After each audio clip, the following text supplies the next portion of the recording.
So here we are at Terminal 2 of the Kempegowda International Airport, Bengaluru. So hi, let's start the trip. Let's go.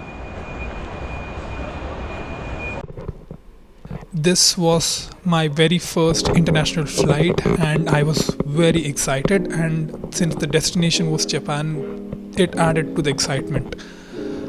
This was Cathay Pacific Airlines. It is a Hong Kong based company, so the journey was from Bangalore to Hong Kong and then Hong Kong to Tokyo. So here is the journey of my first international flight. This was the business class, or I think the semi-business class. So the international flights look a lot more different than your domestic flights which have been on, because you're paying a lot more for international flights. So it was a very good experience. The takeoff was during the night, so you don't get to see the pretty views, but as the journey progressed, the views were stunning.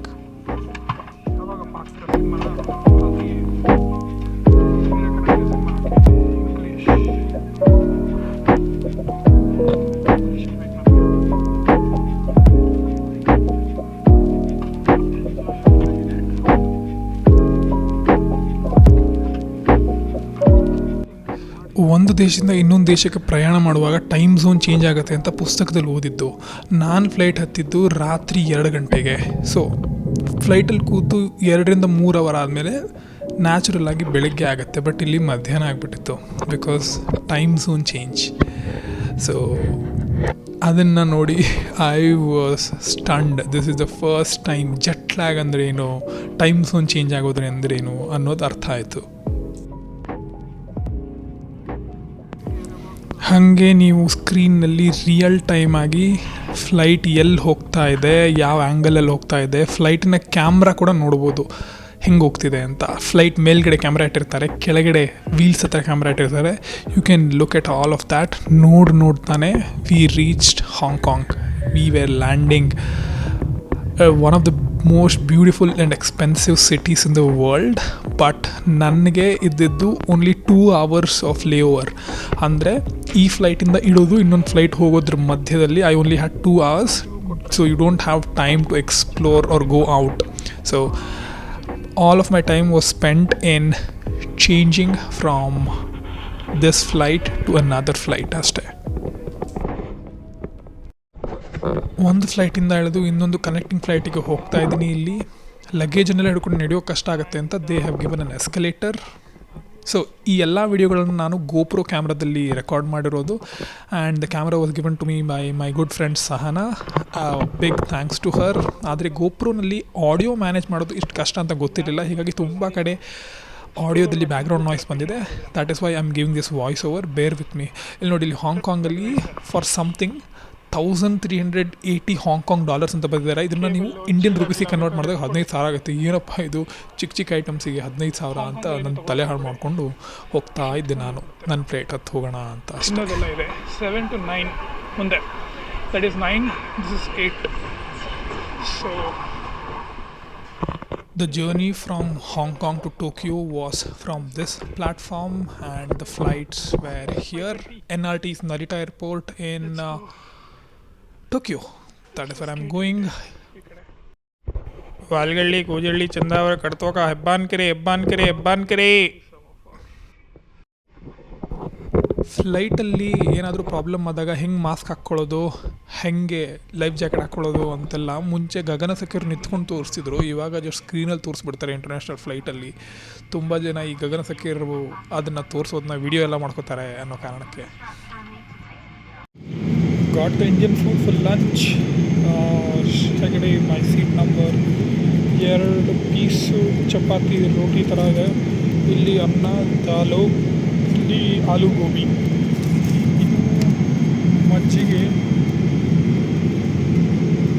ಮಜ್ಜಿಗೆ ಥರನೇ ಇದೆ ಅಂತ. I don't no, let me C. ಯಾಕಂದರೆ ಇಲ್ಲಿ already sweet ಇದೆ, ಗುಲಾಬ್ jam. ಅದನ್ನು ಬಿಟ್ಟರೆ ಇದು salad. Very good. Have salad first, then chapati, carbs, and then dessert. Let me have it. Like flight ಅಲ್ವಾ, so otherwise I would avoid sugar. and then cool off with this bhaji. Let's go. So I've reached Narita International Airport, and this is a line for immigration.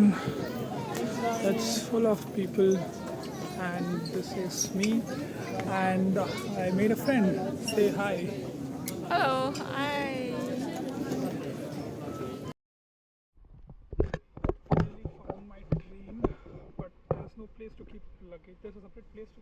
So ಈ ಟ್ರೈನಿಂದ ಹೋಗಿ ನನ್ನ hotel ಇದೆಯಲ್ಲ ಅದರ nearest metro ಸ್ಟೇಷನಲ್ಲಿ ಇಳಿದು around 3/4 kilometre walk ಮಾಡಿ ನನ್ನ ಹೋಟೆಲ್ಗೆ ಹೋದೆ. ಆ ರೋಡಲ್ಲಿ ಲಗೇಜ್ ತಂದ್ಕೊಂಡು ಹೋಗೋದಷ್ಟೇ ಸುಸ್ತಾಗಿಬಿಟ್ಟಿತ್ತು. ರಾತ್ರಿ 8 ಗಂಟೆ ಆಗಿತ್ತು. ಊಟನೂ ಬೇಕು ಅಂತ ನೋಡ್ತಾ ಇದ್ದೆ. ಮ್ಯಾಪಲ್ಲಿ ನೋಡುವಾಗ ನನ್ನ ಹೋಟೆಲಿನ ಎದುರುಗಡೆನೇ ಇಂಡಿಯನ್ ರೆಸ್ಟೋರೆಂಟ್ ಇದೆ. ಅದೇ ಥರ ನನ್ನ ಕಂಪ್ನಿಯವ್ರು ಬುಕ್ ಮಾಡಿದ್ದಾರೆ ಅಂತ ಗೊತ್ತಾಯಿತು. ಹೋಗಿ ರಾತ್ರಿ ಅನ್ನ ಸಾಂಬಾರು ತಿಂದು ಮಲ್ಕೊಂಡಿದ್ದು. ಆದರೆ ರಸ್ತೆಯಲ್ಲಿ ಹೋಗುವಾಗ ರಸ್ತೆ ಎಷ್ಟು ಕ್ಲೀನಾಗಿದೆ, ಈ ದೇಶದವ್ರು ಎಷ್ಟು ರೂಲ್ಸ್ ಫಾಲೋ ಮಾಡ್ತಾರೆ, ಎಷ್ಟು ಚೆನ್ನಾಗಿದೆ ಅಂತ ನನಗೆ ಅನ್ನಿಸ್ತು. ಆ ಅನ್ನಿಸಿದ್ದ ಎಕ್ಸಾಕ್ಟ್ ಕ್ಷಣ ವೀಡಿಯೋಗಳನ್ನು ಈಗ ಹಾಕ್ತೀನಿ ನೋಡಿ. Okay, I need to cross this road ನಾವು.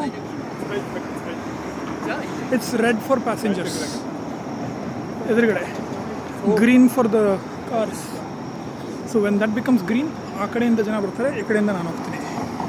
ಇಷ್ಟೇ ಸಿಂಪಲ್.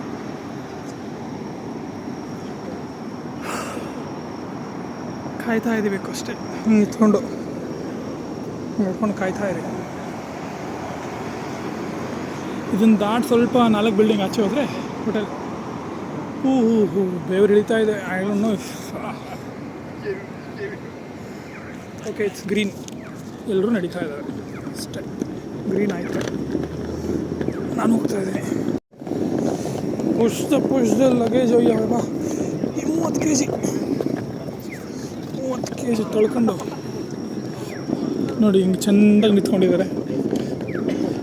ಸೈಕಲ್ ಅವನಿಗೆ ತಿಕ್ಕಾಕೊಬ್ಬು ನೋಡು. But I think there allowed in the pedestrian walk. But they should be separate bike lane. In Japan, at a Thai Indian restaurant, eating anna sambar with a chopstick. At an Indian restaurant in Japan, eating anna sambar with chopsticks.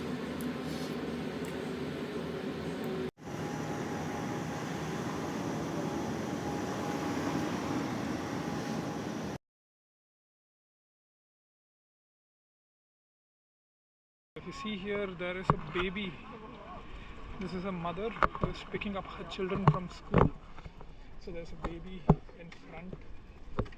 And there's a baby that is covered, I think, in the back. I don't know, but no, I don't think there is a baby in the back. That will suffocate. The baby is in the front. ಇದು ನನ್ನ ಹೋಟೆಲ್ಗೆ ಹತ್ತಿರ ಇದ್ದಂಥ one of the metro station. ಸ್ವಲ್ಪ ಚಿಕ್ಕ metro ಸ್ಟೇಷನ್ನೇ ಹೌದು, ಆದರೆ ತುಂಬ ಚೊಕ್ಕದಾಗಿದೆ ನೋಡಿ. ಪ್ಲ್ಯಾಟ್ಫಾರ್ಮ್ಗಳಲ್ಲಿ ಮಧ್ಯೆ ತುಂಬ ಕನ್ಸ್ಟ್ರಕ್ಷನ್ ನಡೀತಾ ಇರೋದ್ರಿಂದ ಬ್ಲಾಕ್ಔಟ್ ಮಾಡಿದ್ದಾರೆ ಜಾಗಗಳನ್ನು. ಹೀಗಾಗಿ ಜನ ಅಲ್ಲೇ ನಿಂತ್ಕೊಂಡಿದ್ದಾರೆ. ಆದರೆ ಇಲ್ಲಿ ನೋಡಿ, ನೀವು ಗಮನಿಸ್ಬೋದು, ಯಾರನ್ನೂ ನೂಕ್ತಾ ಇಲ್ಲ, ಎಷ್ಟು ಚೆನ್ನಾಗಿ ನಿಂತ್ಕೊಂಡಿದ್ದಾರೆ. ನಾನು ಈ ಮಧ್ಯ ತುಂಬ ಚಿಕ್ಕದಾದಂಥ ಜಾಗದಲ್ಲಿ ನಡ್ಕೊಂಡು ಹೋಗ್ತಿದ್ದೀನಿ. ಅಲ್ಲಿ ನೋಡಿ, ಅಲ್ಲಿ ತುಂಬ ಜನ ಕಾಯ್ತಾನೂ ಇದ್ದಾರೆ. ಯಾಕಂದರೆ ಇಲ್ಲಿಂದ ಜನ ಪಾಸ್ ಆಗಲಿ, ನಾವು ಕ್ಲಿಯರ್ ಆದಮೇಲೆ ಹೋಗೋಣ ಅಂತ. ಅಷ್ಟು ರೆಸ್ಪೆಕ್ಟ್ ಮಾಡ್ತಾರೆ ಬೇರೆಯವ್ರನ್ನ, ಬೇರೆಯವ್ರಿಗೋಸ್ಕರ ಕೇರ್ ಮಾಡ್ತಾರೆ. ಅದು ತುಂಬ ಇಷ್ಟ ಆಗ್ಬಿಡುತ್ತೆ ನನಗೆ. ಜಪಾನಲ್ಲಿ ತುಂಬ ಜನ ವೃದ್ಧರಿದ್ದಾರೆ. ಯಾಕಂದರೆ ಹೊಸದಾಗಿ ಮಕ್ಕಳು ಹುಡ್ತಾ ಇಲ್ಲ ಅಲ್ಲಿ. ಇಲ್ಲಿ ನೋಡಿ, ಇವರೊಬ್ಬರು ವಾಕಿಂಗ್ ಸ್ಟಿಕ್ಕಲ್ಲಿ ಹಿಡ್ಕೊಂಡು ನಿಂತ್ಕೊಂಡಿದ್ದಾರೆ. ಹೀಗೆ ತುಂಬ ವಯಸ್ಸಾದವರು ಕೂಡ ಆರಾಮಾಗಿ ಕಂಫರ್ಟೇಬಲ್ ಆಗಿ ಟ್ರಾವೆಲ್ ಮಾಡ್ಬೋದು. ಆಕ್ಸೆಸಿಬಲ್ ಡಿಸೈನ್ ಫಾಲೋ ಮಾಡ್ತಾ ಇರೋರು ಮೆಟ್ರೋ ಸ್ಟೇಷನ್ಗಳಿಗೆ. ಏರ್ಪೋರ್ಟಿಂದ ಬಂದ ಮೇಲೆ ನಾನು ಇಲ್ಲೆಲ್ಲೂ ಮೆಟ್ರೋನೇ ಹತ್ತಿಲ್ಲ. ಯಾಕಂದರೆ ಆಫೀಸ್ ತುಂಬ ಹತ್ತಿರ ಇದೆ ಹೋಟೆಲಿಂದ. ಆದರೆ ಈಗ ಒಂದು ಸ್ವಲ್ಪ ಶಾಪಿಂಗ್ ಮಾಡೋಣ ಅಂತ ಮೆಟ್ರೋದಲ್ಲಿ ಹೋಗ್ತಾ ಇದ್ದೀನಿ. ನಾನು ಇವ್ರ ಥರನೇ ಬಂದು ಲೈನಲ್ಲಿ ನಿಂತ್ಕೊಂಡಿದ್ದೀನಿ. ನುಗ್ಗಾಡೋದೆಲ್ಲ ಬೇಡ, ಇಲ್ಲಿನ ರೂಲ್ಸ್ ಎಲ್ಲ ನೀಟಾಗಿ ಫಾಲೋ ಮಾಡೋಣ ಅಂತ ಮೆಟ್ರೋ ಬಂದೇ ಬಿಡ್ತು. ಇದು ಯಮನೋತೆ ಲೈನ್ ಮೆಟ್ರೋ, ಗ್ರೀನ್ ಲೈನ್. ಇದು ಹೇಗೆ ನಮ್ಮ ಔಟರ್ ರಿಂಗ್ ರೋಡ್ ಬೆಂಗಳೂರನ್ನ ರೌಂಡ್ ಹೊಡೆಯುತ್ತಲ್ಲ, ಈ ಮೆಟ್ರೋ ಲೈನ್ ಕೂಡ ಟೋಕಿಯೋನ ಸುತ್ತಾ ಇರುತ್ತೆ. ನೀವು ಅದೇ ಸ್ಟೇಷನ್ಗೆ ಮತ್ತೆ ಬರ್ಬೋದು ಅದೇ ಟ್ರೈನಲ್ಲಿ ಹತ್ತು ಕೂತ್ಕೊಂಡಿದ್ರೆ. ಸೊ ಈಗ ಮೆಟ್ರೋ ಬಾಗಿಲು ತೆಗೆದು ಹೊರಗಡೆ ಬರೋರು ಯಾರೆಲ್ಲ, ಹೀಗಾಗಿ ಎಲ್ಲರೂ ನಿಧಾನಕ್ಕೆ ಒಬ್ಬರಾದ್ಮೇಲೆ ಒಬ್ಬರು ಒಳಗಡೆ ಹೋಗಲಿಕ್ಕೆ ಪ್ರಾರಂಭ ಮಾಡ್ತಾರೆ. ನಾನು ಹೋಗ್ತೀನಿ. ಮತ್ತು ಇಲ್ಲೊಂದು ರೂಲ್ ಇದೆ, ಏನಂದರೆ ಮೆಟ್ರೋ ಒಳಗಡೆ ಯಾರೂ ಜೋರಾಗಿ ಮಾತನಾಡಬಾರ್ದು. ಯೂಶ್ವಲಿ ಮಾತೇ ಆಡಲ್ಲ, ಅಕ್ಕಪಕ್ಕದವ್ರ ಹತ್ರ ಮಾತಾಡಲ್ಲ, ಫೋನಲ್ಲೂ ಮಾತಾಡಲ್ಲ, ಎಲ್ಲೂ ಮಾತಾಡಲ್ಲ. ತುಂಬ ಸೈಲೆಂಟ್ ಇರುತ್ತೆ. ನೀವು ಮಲ್ಕೊಳ್ಬೋದು, ಇಯರ್ಫೋನ್ಸ್ ಹಾಕೊಂಡು ಫೋನ್ ಯೂಸ್ ಮಾಡ್ಕೋಬೋದು. ನೀವು ಅಲ್ಲಿ ಕೇಳೋ ಸೌಂಡು ಬರೀ ಟ್ರೈನ್ ಒಳಗಡೆ ಮ್ಯೂಸಿಕ್ ಪ್ಲೇ ಆಗ್ತಾ ಇರುತ್ತೆ ಸ್ಟೇಷನ್ ಬಂದ ತಕ್ಷಣ ಹೊರಡುವಾಗ ಅದು, ಅಥವಾ ಟ್ರೈನ್ ಹೋಗ್ತಾ ಇರೋ ಶಬ್ದ ಬಿಟ್ಟರೆ ಬೇರೆ ಏನೂ ಕೇಳಿಸಲ್ಲ. ಸೊ ನಾನು ಕೂಡ ಏನು ವ್ಲಾಗ್ ಮಾಡುವಾಗ ಮಾತಾಡ್ತಾ ಸುಮ್ಮನೆ ರೆಕಾರ್ಡ್ ಮಾಡ್ತಾ ನಿಂತ್ಕೊಂಡೆ. ಆ್ಯಂಡ್ ಯು ಕ್ಯಾನ್ ಸಿ ತುಂಬ ಕಮರ್ಷಿಯಲೈಸ್ ಆಗಿದೆ, ಅಡ್ವರ್ಟೈಸ್ಮೆಂಟ್ಸ್ ಎಲ್ಲ ತುಂಬ ಇದೆ, but it is good, clean, nice.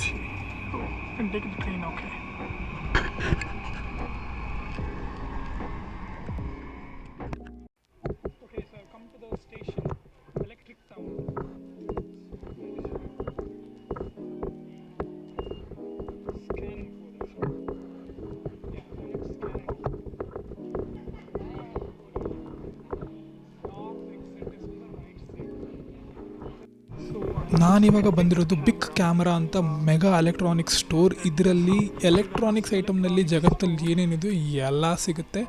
ನಾನು ಇಂಡಿಯಾದಿಂದ ಹೋಗುವಾಗ ಏನು ಕನ್ವರ್ಟರ್ ಪಿನ್ ತೊಗೊಂಡು ಹೋಗಿರಲಿಲ್ಲ, ಹೀಗಾಗಿ ನನಗೆ ಮೊಬೈಲ್ ಚಾರ್ಜ್ ಮಾಡೋಕ್ಕೆ ಕೂಡ ಆಗ್ತಿರಲಿಲ್ಲ, ಯಾಕಂದರೆ ಇಲ್ಲಿ ಸಾಕೆಟ್ ಬೇರೆ ಇದೆ. ಸೊ ಹೀಗಾಗಿ ಕನ್ವರ್ಟರ್ ಮೇನಾಗಿ ನನಗೆ ಬೇಕಿತ್ತು ಲ್ಯಾಪ್ಟಾಪ್ ಫೋನ್ ಚಾರ್ಜ್ ಮಾಡೋದಕ್ಕೆ ಅಂತ. ಅದನ್ನು ಹುಡ್ಕೊಂಡು ನಾನು ಹೋಗ್ತಾ ಇದ್ದೆ. ಸೊ ಬನ್ನಿ ನೋಡೋಣ ಹೇಗಿರುತ್ತೆ ಅಂತ. ಆಲ್ಸೋ ಅಲ್ಲಿ ನೀವು ನೋಡ್ಬೋದು ನನ್ನ ಎದುರುಗಡೆ ಇರೋ ವ್ಯಕ್ತಿ, he is differently abled, wheel ಚೇರಲ್ಲಿದ್ದಾರೆ.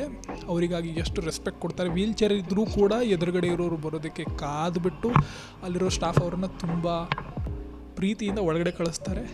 ಲೈನಲ್ಲಿ ಕೂಡ ಎಲ್ಲಿ ಹೋದರೂ, ಬರೀ ಮೆಟ್ರೋನಲ್ಲಿ ಅಂತಲ್ಲ ನೋಡಿ, ಯಾವುದೋ ಅಂಗಡಿಯಲ್ಲಿ ಹೋದರೂ ಕೂಡ ನೀವು ಲೈನಲ್ಲೇ ಹೋಗಬೇಕು. ಇಲ್ಲಿ 7 ಫ್ಲೋರ್ಗಳಿದೆ. 7 ಫ್ಲೋರಲ್ಲೂ ಕೂಡ ಎಲೆಕ್ಟ್ರಾನಿಕ್ಸ್, ಬೇರೆ ಬೇರೆ ಥರ ಎಲೆಕ್ಟ್ರಾನಿಕ್ಸ್. ನನಗೆ ಬೇಕಾದಂಥ ಪ್ಲಗ್ಗು ಎಲ್ಲಿದೆ ಅಂತ ಕೇಳಿದೆ. ಅಲ್ಲಿನ ಎಂಪ್ಲಾಯಿ ನನ್ನ ಕರ್ಕೊಂಡು ಹೋಗಿ ತೋರಿಸ್ತಾ ಇದ್ದಾರೆ. ಅಷ್ಟು ವಿನಯದಿಂದ ಕಸ್ಟಮರ್ಸ್ನ ಟ್ರೀಟ್ ಮಾಡ್ತಾರೆ. ಅಲ್ಲಿದೆ ನೋಡಿ, ತಗೊಳ್ಳಿ. ಬಿಗ್ ಟ್ರಾವೆಲ್ ಆಕ್ಸೆಸರೀಸ್ ಅಂದರೆ ನಿಮ್ಗೆ ಲಗೇಜಿಂದ ಹಿಡಿದು ಟ್ರಾವೆಲ್ ಪಿನ್ಸಿಂದ ಹಿಡಿದು ಎಲ್ಲ ಸಿಗುತ್ತೆ. This is what I wanted. Let's juice up my phones and laptops. 600 rupees. Okay. And there are extensions as well, but these are all Japanese extensions. So probably I want. ನೀವು Japan ಅಂತ ಬೇರೆ ದೇಶದಲ್ಲಿದ್ದೀರಾ, ಅಲ್ಲಿ ಬಂದಾಗ ನಿಮ್ಗೆ ಇಂಟರ್ನೆಟ್ಟಿಗೆ ಏನು ಮಾಡೋದು ಅಂತ ಅಂದರೆ you can buy travel SIM. ಅದು ಹೆಂಗೆ ಬೈ ಮಾಡೋದು ಅಂತ ನಾನು ತೋರಿಸ್ತೀನಿ. ಈ ಥರ ಮಾಲ್ಗಳಲ್ಲಿ, ಏರ್ಪೋರ್ಟ್ಗಳಲ್ಲಿ ಎಲ್ಲ ಕಡೆ ಇರುತ್ತೆ. ಅಲ್ಲಿ ಬಂದು ಸಿಮ್ ಸೆಕ್ಷನಿಗೆ ಬಂದರೆ ನಿಮ್ಗೆ ಇಲ್ಲಿ ಎಲ್ಲ ನೇತಾಕಿರ್ತಾರೆ. ಸೊ ಇದು ಆ್ಯಕ್ಚುಲ್ ಸಿಮ್ ಅಲ್ಲ, ಇದು ನನಗೆ ಸಿಮ್ ಬೇಕು ಅಂತ ಒಂದು ಕಾರ್ಡ್ ಥರ. ಸೊ ನಿಮ್ಗೆ ಯಾವ ಸಿಮ್ ಬೇಕು ಅಂತ ಆ ಕಾರ್ಡನ್ನು ತೊಗೋಬೇಕು. ಎಷ್ಟು ದಿನ ನೀವು ಇರ್ತೀರ, 30 ದಿನ, 15 ದಿನ. ಆದರೆ ನಿಮ್ಗೆ ಯಾವ್ದು ತೊಗೋಬೇಕು ಅಂತ ಕನ್ಫ್ಯೂಷನ್ ಆಯಿತು ಅಂತ ಅಂದ್ಕೊಳ್ಳಿ, ಅಲ್ಲಿ ಗೈಡ್ ಕೂಡ ಇದೆ. ಯಾವುದೇ ಲ್ಯಾಂಗ್ವೇಜ್ ಕೂಡ ಚೂಸ್ ಮಾಡಿಕೊಂಡು ನಿಮಗೆ ಎಷ್ಟು ಡೇಟಾ ಬೇಕು, ಎಷ್ಟು ದಿನ ಇರ್ತಾ ಇದ್ದೀರಾ ಅಂತ ಎಲ್ಲ ಚೂಸ್ ಮಾಡಿಬಿಟ್ರೆ ಅದು ಯಾವ ಸಿಮ್ ತೊಗೊಳ್ಬೇಕು ಅಂತ ಡೈರೆಕ್ಟಾಗಿ ನಿಮಗೆ ರೆಕಮೆಂಡೇಷನ್ ತೋರಿಸುತ್ತೆ. ನೋಡಿ, 25 GB 30 ದಿನ 4000 yen ಅಂದರೆ 2,500 ರೂಪಾಯಿ ಆಗುತ್ತೆ. ಸೊ ನಾನು ಇದನ್ನು ತೊಗೊಂಡು ನನಗಿದು ಬೇಕು ಅಂತ ಕೌಂಟರಲ್ಲಿ ಹೋಗಿ ಕೊಟ್ಟರೆ ಅವರು ನನಗೆ ಸಿಮ್ ಕಾರ್ಡನ್ನು ಕೊಡ್ತಾರೆ. It is as simple as that. So I have set up this SIM. You look at the SIM that I bought here. I paid around 2,500, 3,000 rupees. I'm getting 64 Mbps of 4G. ಆ sim ಕಾರ್ಡಿನ ಕಥೆ ಏನಪ್ಪ ಅಂದರೆ, ನಾನು ಬೆಂಗಳೂರಿಂದ ಹೊರಡುವಾಗಲೇ ಒಂದು sim ಕಾರ್ಡನ್ನು purchase ಮಾಡಿದೆ. ನನಗೆ ಬೆಂಗಳೂರಿನ ರಿಪ್ರೆಸೆಂಟೇಟಿವ್ಸ್ 5-6 ಸಾವಿರ ರೂಪಾಯಿ ತೊಗೊಂಡು ವರ್ಕ್ ಆಗುತ್ತೆ, ಒಳ್ಳೆ ಸಿಮ್ ಅಂತ ಕೊಟ್ಟರು. ಆದರೆ ಜಪಾನಲ್ಲಿ ಬಂದರೆ ಅದು ವರ್ಕೇ ಆಗ್ತಿಲ್ಲ. ಆದರೆ ನಾನು ಜಪಾನಲ್ಲಿ ಬಿಗ್ ಕ್ಯಾಮ್ರಾ ಸ್ಟೋರಿಗೆ ಹೋಗಿ ಅರ್ಧ ಬೆಲೆಗಿಂತ ಕಮ್ಮಿ 2,500 ಸಾವಿರ ರೂಪಾಯಿಗೆ ಸಿಮ್ ತೊಗೊಂಡ್ರೆ ಅದು 100 Mbps ಇಂಟರ್ನೆಟ್ ಸ್ಪೀಡ್ ಬರುತ್ತೆ. ಆದರೆ ಈ ಸಿಮ್ ತೊಗೊಳ್ಳುವಾಗ ನನಗೆ ನನ್ನ ಹಾಗೆ ತೊಗೊಳ್ಳೋಕ್ಕೆ ಬಂದಿರುವಂತಹ ಒಬ್ಬರು ಪರಿಚಯ ಆಯಿತು. ನಾನು ಅವರಿಗೆ ಸಿಮ್ ಸೆಟಪ್ ಮಾಡೋದಕ್ಕೆ ಹೆಲ್ಪ್ ಮಾಡಿದೆ. ಅಲ್ಲಿ ಬಂದಿರುವಂಥವರು he is a brain scientist. ಫ್ರಾನ್ಸಿಂದ ಜಪಾನಿಗೆ ಟೀಚ್ ಮಾಡೋದಕ್ಕೆ ಬಂದಿದ್ದಾರೆ. And his PhD student, she is a Chinese student. ಇವರಿಬ್ಬರು ಪರಿಚಯ ಆಯಿತು. ಅವರಿಗೆ ಕೂಡ ಸಿಮ್ಮನ್ನು ಸೆಟಪ್ ಮಾಡೋದಕ್ಕೆ ನಾನು ಹೆಲ್ಪ್ ಮಾಡಿದೆ. ಯಾಕಂದರೆ ಐ ನ್ಯೂ ಇಟ್. ನಾನು ಇದ್ರ ಜೊತೆ ಎಲ್ಲ ಮುಂಚೆ ತುಂಬ ಸಿಮ್ ಜೊತೆ ಆಟ ಆಡಿದ್ದೀನಿ. ಸೊ ಅದರಿಂದ ಅವ್ರ ಫ್ರೆಂಡ್ಶಿಪ್ ಕೂಡ ಆಯಿತು. ಅವ್ರ ಜೊತೆ ಎಲ್ಲ ಹೊರಗಡೆ ಹೋಗಿ ಸುತ್ತಾಡಿ ಊಟ ಮಾಡೋದಕ್ಕೆ ಹೋಗಿ ಇವತ್ತಿಗೂ ಕೂಡ ಅವರು ನನಗೆ ಫ್ರೆಂಡಾಗೇ ಇದ್ದಾರೆ. He is 50 years old. ಅವರಿಗೆ ಮೊಮ್ಮಗಳು ಹುಟ್ಟಿದ್ಲು ಜಸ್ಟ್ 6 months ಬ್ಯಾಕ್. ಆ ಮೊಮ್ಮಗಳ ಫೋಟೋನು ಕೂಡ ಇವಾಗ ನನಗೆ ಕಳಿಸಿದ್ದಾರೆ ಅವರು. ಅಷ್ಟು ಆತ್ಮೀಯ ಗೆಳೆತನ ಅಲ್ಲಿ ಬೆಳೀತು ನೋಡಿ. ಅಲ್ಲಿ ನನಗೆ ಅವರು ಫೇಕ್ ಸಿಮ್ ಸೆಲ್ ಮಾಡಿರಲಿಲ್ಲ ಅಂದರೆ ನನಗೆ ಇಲ್ಲಿ ಇವರು ಪರಿಚಯನೇ ಆಗ್ತಿರ್ಲಿಲ್ಲ. Olivier is a brain scientist, so now I can finally fix my brain. Yes. And I come from France.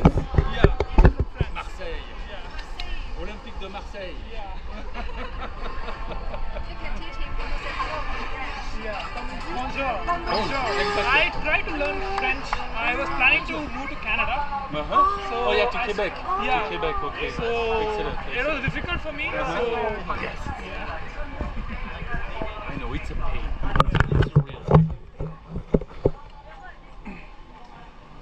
Oh, sorry. So I think.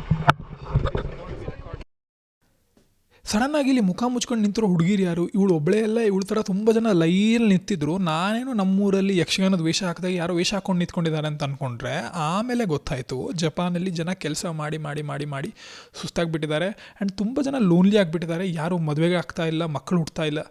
ಆದರೆ ಕೆಲಸ ಮಾಡಿ ಈ ಥರ ಬೇಜಾರು ಬಂದಿರೋರು ಏನು ಮಾಡ್ತಾರೆ ಅಂದರೆ, ಈ ಹೆಣ್ಣು ಮಕ್ಕಳಿಗೆ ತುಂಬ ಹಣವನ್ನು ಕೊಟ್ಟು ಅವರು ಅವ್ರ ಜೊತೆ ಹೊರಗಡೆ ಸುತ್ತಾಡೋಕ್ಕೆ ಬರ್ತಾರೆ, ಊಟ ಮಾಡೋಕ್ಕೆ ಬರ್ತಾರೆ. ಇದು ವೇಶ್ಯಾವಾಟಿಕೆ ಅಲ್ಲ, ಆದರೆ ಗೆಳೆತನ ಮಾಡ್ಕೊಳ್ಳೋದಕ್ಕೆ ಅಂತ ಅವ್ರು ನಿಂತಿರ್ತಾರೆ. ಸೊ ಇವರಿಗೆ ಹಣ ಸಿಗುತ್ತೆ, ಅವರಿಗೆ ಒಂದು ದಿನಕ್ಕೆ ಗೆಳೆಯರು ಸಿಗ್ತಾರೆ. ಆ ಥರ ನೀವು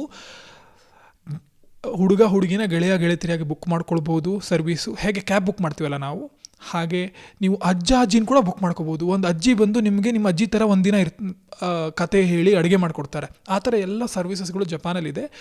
ಅವರು ತಮ್ಮ ಫೋಟೋನ ತೆಗಿಬೇಡಿ, ನಮಗೆ ಮರ್ಯಾದೆ ಆಗುತ್ತೆ ಅಂತ ಮುಖ ಮುಚ್ಕೊಂಡಿದ್ದಾರೆ.